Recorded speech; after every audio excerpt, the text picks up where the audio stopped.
Les habitants de Saint-Rémy-lès-Chevreuses ont commencé à avoir les pieds dans l'eau vers 22h.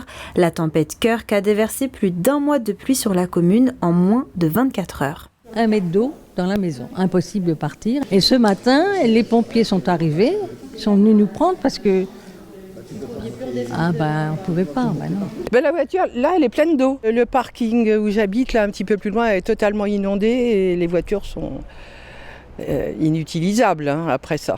J'ai réussi à la sortir à 5 minutes près, c'était trop tard. Nous, on n'est pas touchés, on était à 10 cm près. Je suis ostéopathe juste là en centre-ville. J'ai eu de la chance, moi je suis pas mouillé, mais pour l'instant on ne sait pas trop ce qu'on va faire, si on va rallumer l'électricité ou pas. Saint-Rémy-lès-Chevreuses se trouve dans une cuvette avec 3 rivières qui la traversent, le Montabé, l'Yvette et le Rodon.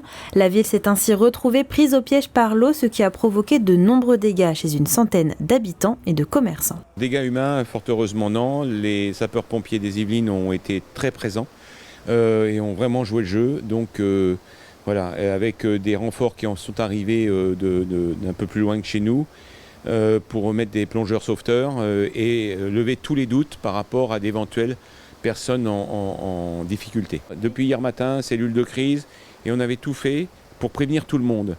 Maintenant, la temporalité et la chronologie des événements a été plus rapide que ce qui était prévu. 2 écoles, dont une toute neuve, ont été inondées. Un centre de loisirs et un gymnase sont également inaccessibles.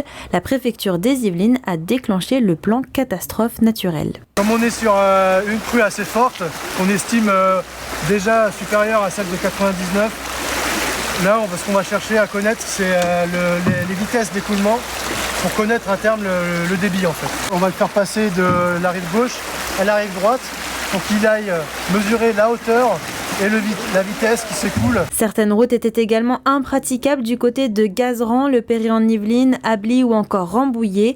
Compte tenu des dégâts provoqués, les transports scolaires ont été suspendus aujourd'hui dans toutes les Yvelines.